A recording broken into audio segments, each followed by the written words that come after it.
Hello guys, welcome back to the solo podcast. Now, I've been very lax with doing these. I am aware of that. I do apologise. So I'm going to get back on these now.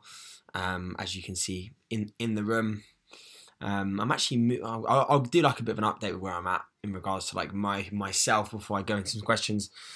These are the questions that basically I kind of fucked up a little bit. I put the poll out and went on archive to try and find the poll, and the questions just weren't there for some reason, which is weird. So I've got some old questions which I think will still be quite a decent bunch to go over and obviously answer. So a bit of an update with me where I'm at. I am currently sort of increasing my calories out of my mini diet, so to speak.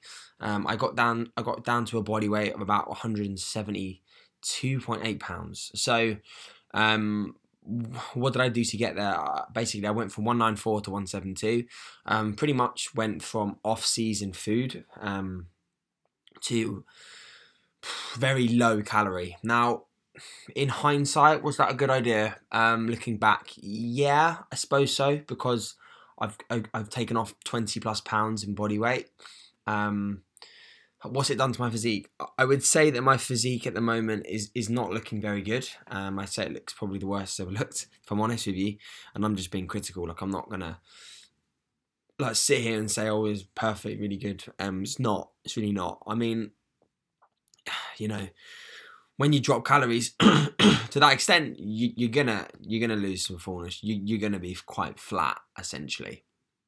So, running flat for a long period of time, I haven't really sacrificed anything in regards to my training. My training's still fine. I'm still training quite well. As you can see, just I'm not as puffy as I was. And one thing I have noticed as well is, like, just because where I've been such an aggressive fat loss phase, my body is just holding this weird look, and I'm very positive and confident it's down to just a stress response with dieting.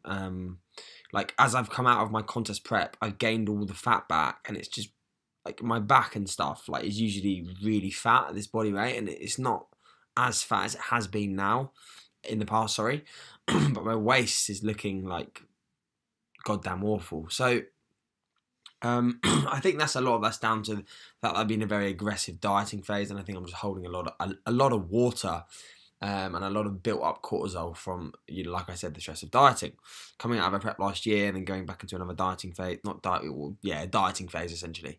So I've come out of that. I've made an increase up in carbs and protein. So protein's up by 25 grams, carbs up by 75 per day, so 400 calories more per day, which is a decent hit. So a little bit of an update with me, of course. I'm looking to sort of just keep. I'm not actually going to bump calories up for the time being. I'm going to increase them, let my body just kind of settle with that intake, and then we'll make an increase in a couple of weeks when I need it. But I don't really see the merit in just keep bumping food up every week now. Like, I've done that.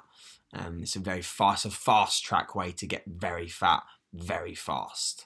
And quite frankly, that's not the goal. Like, when I next get back to 195 pounds, I want to look okay. I don't want to look really out of shape at 195. But oh, I'm strong, yeah, perhaps. But I don't want to walk around all day feeling mega super uncomfortable when I get back up to 185, 190. I don't want to do that. Like, I don't want to be this balloon who's just slobbing around and only looks okay when you're dieting in a comp prep. Like, I'm not saying I'm not going to push my body weight out, because I am, but reality is I just want to be a bit more like, okay, cool, let's just take this phase in a bit more of a sensible manner and approach, rather than just getting just really fat, pretty much. So yeah, I hope that makes sense. A little bit of an update on me. So let's crack on with the questions. Now, I'm going to try and, I've got a couple in my head that I remember that I got, so I've written them down. Number one being, so what's my thoughts on a cheat meal after a comp? So my thoughts on a cheat meal would be, if you can really not do it, I think that would be the best thing to do. Now, this is kind of an open-winded question. So if you're competing later on in the year, or you finish a qualifier and then you've got like 6 weeks to your finals or something like that, I really wouldn't do that. I really wouldn't have a cheat meal. Now, reason behind that rationale is like, if you have a cheat meal, you're going to gain at least 4, 5, 6 pounds. Now, what if those 4, 5, 6 pounds are stubborn to get off, and then you get them back off again, but you've had to dig lower on your calories to get that weight back off, and your training's got worse. So when you get back down to the weight you're already at, you may look worse. Now, doesn't really make much sense, right? So I would try to veer away from having a cheat meal post-show if you're still competing. Now, if you finish competing, I think going out for a meal is fine. I don't see that being an issue at all. Going out for a meal and having a meal out with your friends, family, girlfriend, boyfriend, whatever, that's fucking fine. And then just getting back on track next day with higher macros, and then just being consistent with that. I think going in, that's another question I'm going to answer, but that's probably what my approach would be. I don't like the word cheat meal either. I think the word cheat meal it's just an open end of issues for people that I see. It's like, oh, I'm looking forward to my cheat meal this week. What? So you mean those foods that you eat are only going to be foods that you have on those days, and every other day of the week you're locking everything up in a cupboard? Now, I don't really see that being as good of an idea. Now, number one, relationship with food, pretty important if you're someone who's training hard and trying to progress your physique. If your relationship with food's fucked because you've been implementing cheat meals, not great, right? Like, you're going to see yourself in a hole of problems. Yeah, like if you come out of prep and you've been having cheat meals, or you have a cheat meal during prep, like, that's not good. Like, get rid of that word, like cheat meal. Fuck that. Like, if you're in an off-season phase, or just a phase where your calories are higher, just call it a meal out. Like, just a meal out, just a normal meal out. Like, come on. Like, why cheat meal? Cheat meal is not good. Cheat meal just, for me, symbolizes everything I'm doing here is not right. It's not correct, and I shouldn't be doing it. So I can do it for this one day only, and then I'll get back on my normal and proper food. Like, it doesn't make any sense. So try to get rid of that fucking cheat meal term. I hate it. It's one of my least favorite things to hear is cheat meal, or when's your cheat meal, or what are you having for your cheat meal. Like, another question as well, which I'm going to get up, that I saw on there as regarding cheat meals. So what do I think about people who keep, this is like, what do you think of people who keep like boxes of post-show food? So really, really like sticky, is that the right word? Really, really not a good slope to go down. I see that being causing number of issues. Fucking hell, like, I don't know really. My thoughts on it it's really not good. So if you're hoarding foods because of your, you thought, oh, okay, well, I'm gonna just hoard these till after my show. Honestly, like, seriously, just number one, like, question your love for the sport and what you're doing. Like, are you enjoying it? If you're not, what are you doing? Like, why are you doing it? Why are you competing or dieting if you just want to get to the end and just eat everything? It doesn't make sense to me. So I think, like, I really do actually think that the sport of bodybuilding, physique, bikini, whatever figure, I do think that it has an opportunity and a potential possibility for it to really fuck people up.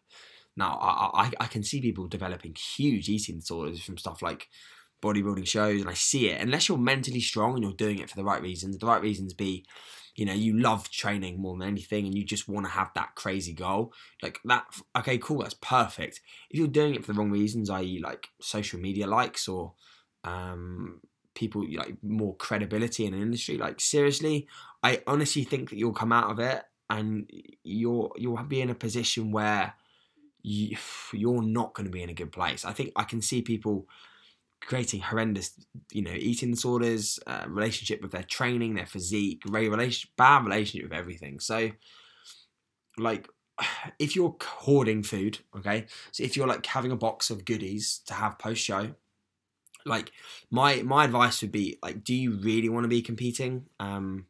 If you are doing that, like, is competing for you?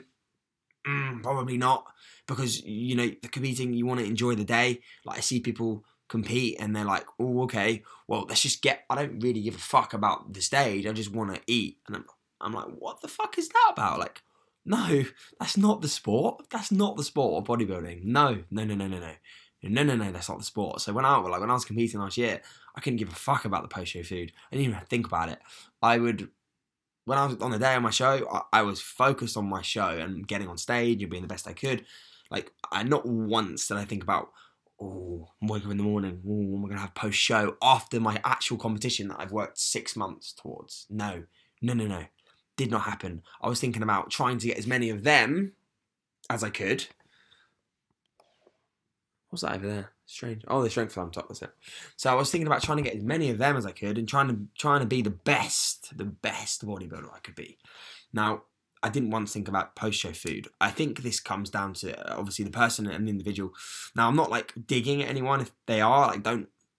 I think the first prep, I think maybe you may be a bit more obsessed with food, and that's quite normal. But if you actually, like, from, like, week 2 or 3, you're creating a box, I think that's where the issue lies. I think food focus...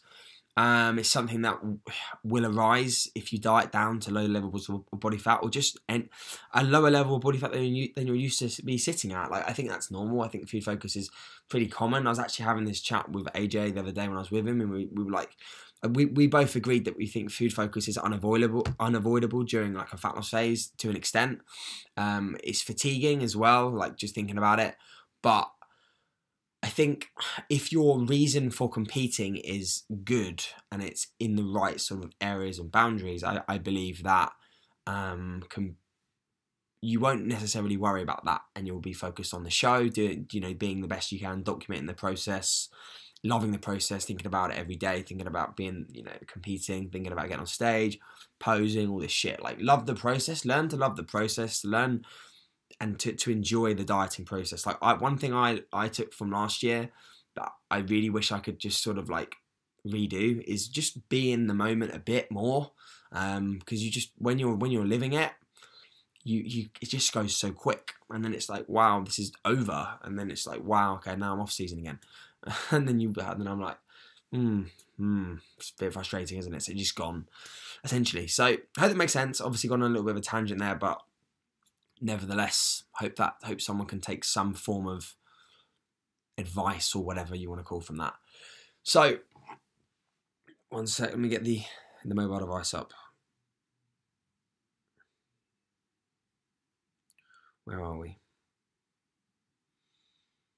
Okay. Oh dear, that's not good, is it? Got to scroll up. I think the question was, though, if I get it, yeah, we go. I'm going to print screen it because that means I haven't got to keep scrolling up. I'll probably be more on the ball with these. Give me a few weeks. I'm a bit rusty with the things again. But I want to get back on these. So I'm getting loads of questions. I just fucking lose the questions, which is stupid. So when am I going to be competing next? Asked from my man Harry.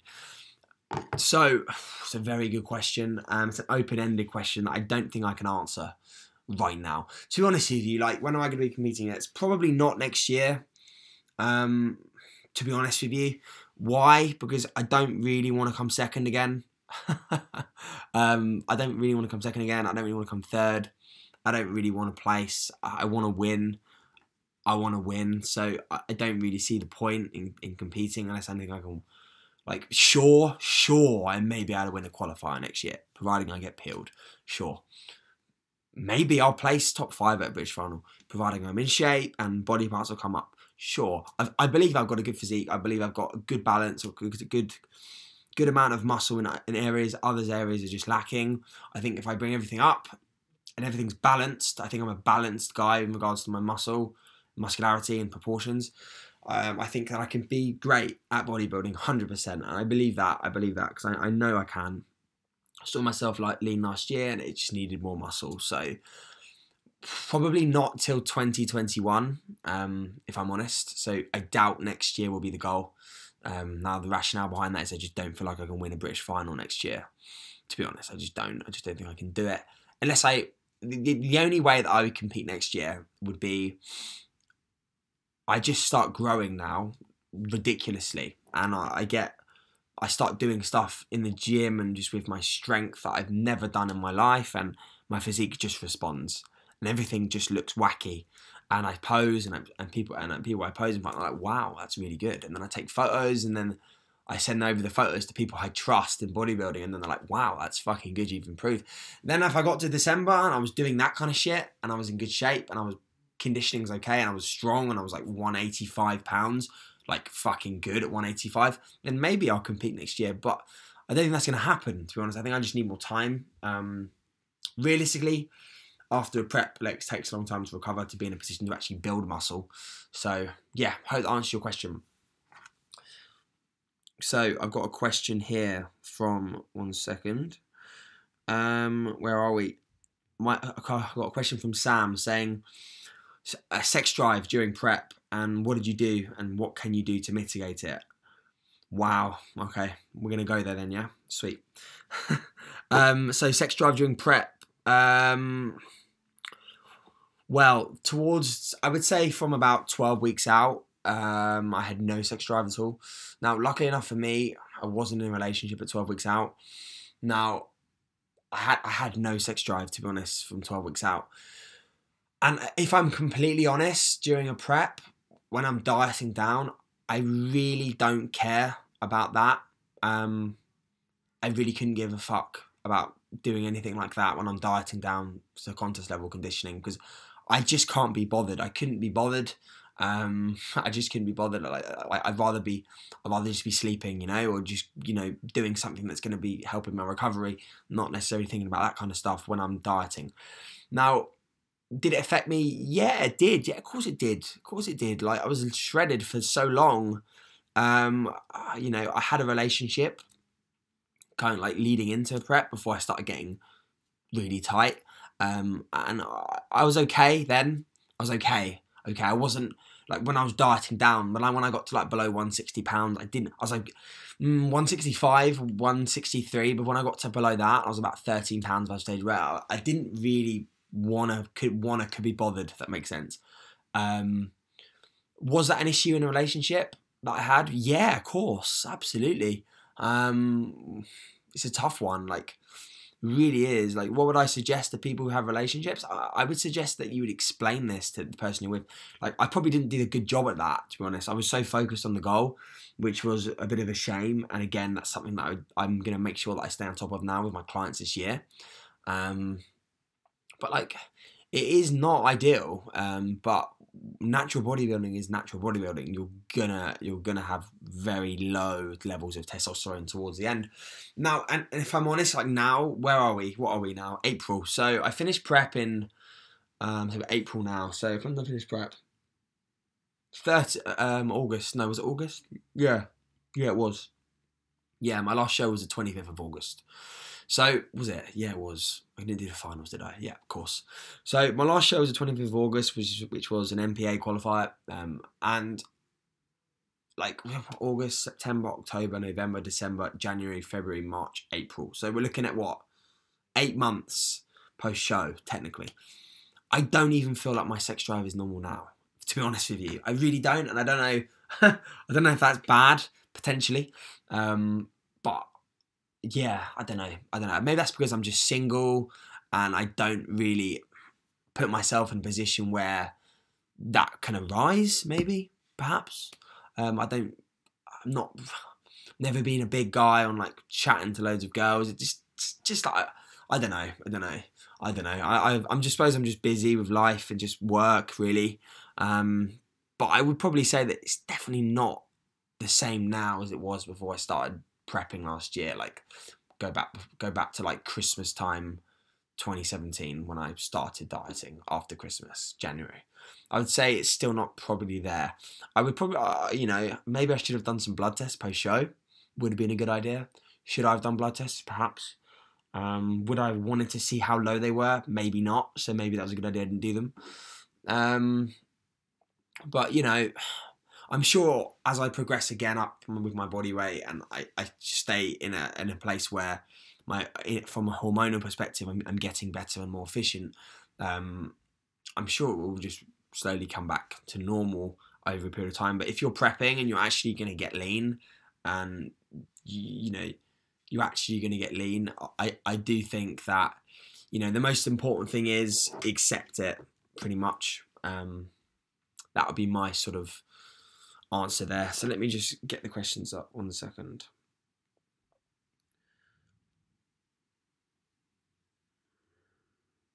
Right.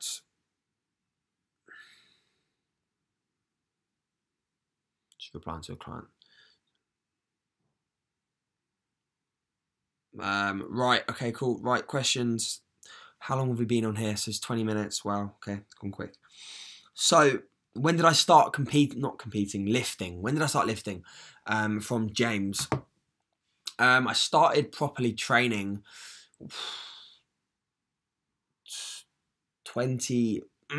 probably, I would say midway through 2016. Now I've always fucked around in the gym and been in the gym, but I think training properly, I would say towards the end. But did I really train properly then? Maybe not. I would say towards the end of 2016, beginning of 2017. That's probably why my 2017 initial prep diet that I started and stopped didn't go to plan, because I didn't really have enough time lifting. That's why I had to pull out of the dieting phase, essentially. Hope that makes sense. So 2016 to late 2016 to early 2017. Right, okay. I'm going to do 3 more. And then I'll just see if we can keep these consistent at 3 times per week. No. Ignore that. Once per week. Sorry, that's ridiculous. I'm not doing that. Where are we? There we go. So, thoughts on competitors dropping out of prep. Now, that's a great question. Yeah, that's a great question. I think it's very common, actually. I've had a couple of people. Yeah, one person. I've had one person this year finish dieting, and my thoughts on that are honestly like, okay. I mean, it can be a bit frustrating from a coaching perspective, and being a coach. But I would say that the most important thing is that individual's happy. Like, if that individual's happy and they're enjoying doing what they're doing, I think that's fine. It's always a bit of a shame if stuff that happens, especially if you work towards it. But again, these things happen and things change, I suppose, and priorities change and just mindset can shift. And then I think, you're going to find it hard to come back from that. Okay, hope that makes sense. This is a good question. This is going to get very, very, very, very, very good response on this question. So from my friend Jason, so asking reps in reserve, RIR, or lower volume, higher intensity training to fail. So now, I think that, first off, let me just cover this and say I think both work, to be honest. Now, essentially, you are going to make progress doing both. So in regards to, like, let me first cover the reason why I don't train in the reps and reserve fashion and an RIR fashion and train and slowly. So what people who train in that kind of manner do, they for example, they start their mesocycle at 5 reps in reserve, and they'll slowly over the course of 8 weeks, for example. So they do, just an example, so they start their first week, so they do 6 weeks, and they do, like, the first week's going to be 6 reps in reserve, 5, 4, 3, 2, 1. So kind of like you're working in a wave of every week. You're having essentially less reps in the tank on every set. So you could argue that what they're doing there is they're increasing the intensity over sets over weeks. So that's how that works. And obviously you can increase sets as well over weeks. So it can be where you're increasing volume via sets and volume obviously via intensity. Now that will definitely work.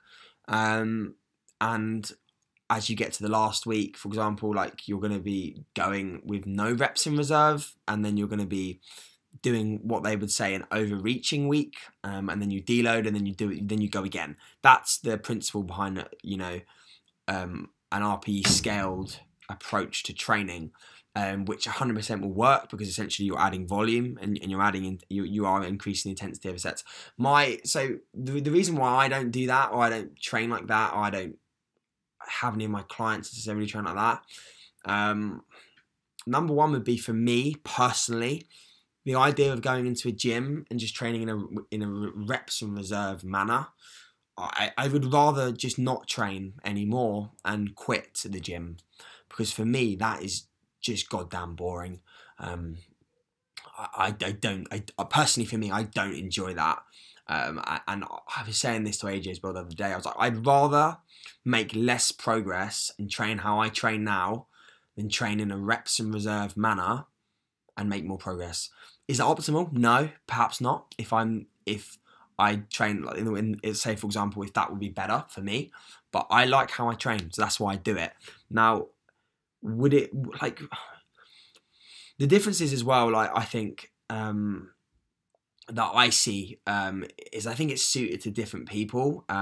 Like for example, now like if I were to take on a client who's somewhat of a beginner or an intermediate person in the gym, I wouldn't chuck them on a low volume, high intensity training split. I wouldn't give them 2 sets and give them, say, okay, cool, take every set to that point. I wouldn't do that. Now I think this is where, you know, being a good coach comes into play, because you need to be able to essentially preach not both camps, but like I think you can mix and match both in for some people. Now I don't think that you can just say to Sally, who's going into a gym at 35 and she's getting into weight training to train to fail both sets and then move on. I think that it just wouldn't be productive. But my argument is always like, when I look at both, I see people who make the most progress when they honestly do things in the gym that they haven't done before. So the stimulus that they bring about is a novel one. So for example, like, you know, we all know to get stronger, to get bigger, we need to get stronger. We need to apply progressive overload over time. We need to get stronger in a multitude of rep ranges. We need to be consistent doing that.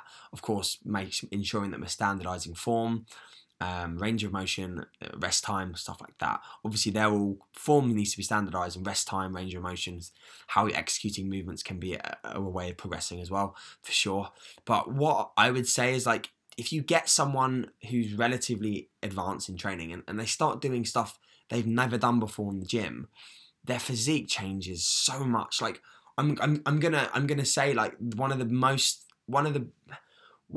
awesome guys in the industry I love personally, I really love him, is Steve Hall. I think he's awesome.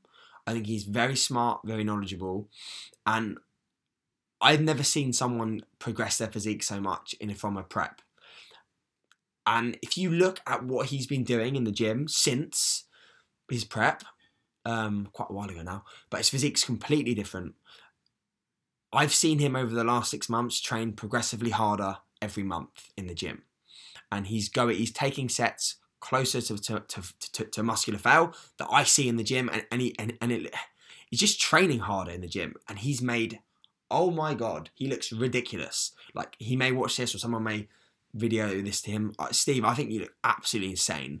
I think you look unbelievable. Like, one of the most improved people that I've ever seen in the natural bodybuilding scene ever, to be honest. You're probably the most improved. And why? Because I've seen you train harder progressively. So I think success in these kind of avenues leaves clues.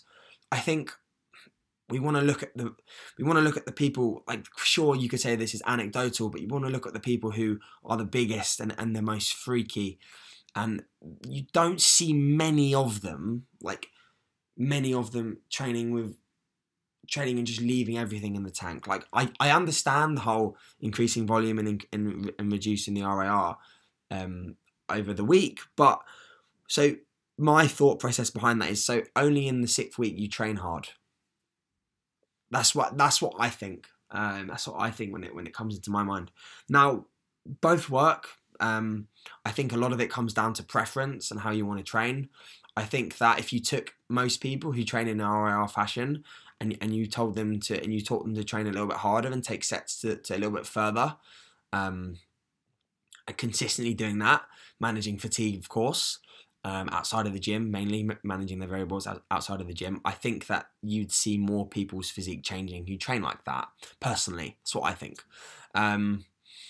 So yeah, hope that makes sense. But there's absolutely they both absolutely work, and I know a lot of people who kind of teach those methods and different methods, and I think you know, there's not like two camps. I think everyone trains to be better, everyone trains to be bigger, everyone trains to be stronger. But I think there's a few ways how you can approach the training, of course, and I think both have their approach for different people. Like I would absolutely go down that kind of route for a beginner who's getting into training. Although I probably wouldn't prescribe reps in reserve. I would just hit a set rep range and just do more sets over a week rather than, yeah, just get them to hit a rep range. Of course, you can increase sets via that anyway, and therefore volume, overall total volume. But both absolutely work. I think a lot of it comes down to what you enjoy more. And if you look, just saying again, if you look at the best, the biggest, the freakiest, they're always doing the nuttiest stuff in the gym. That's what I see all the time, and it's like, it's just so true. And again, why has Steve made so much progress? Because he's training so much harder now. He just is, and I see it, and now his physique's looking insane. Anyway, I'm going to leave that there because that's about 30 minutes. I don't want to talk any more. Yeah, 30 minutes, cool. I'll obviously I'll do these every week. Tag me in your IG feed. If you've enjoyed this, give it a like, comment if you want me to do if you want to ask any more questions. If you have any questions, obviously just feel free to ask on Instagram or in the comment section below, of course. And yeah, that's pretty much everything, I think. Decent little solo podcast. I'll keep these coming, and I'll be a bit more professional with them going forward, having all the photos up on the phone there before having to unlock it whilst doing this. Anyway, cool guys, and thank you for watching if you watched all 31 minutes.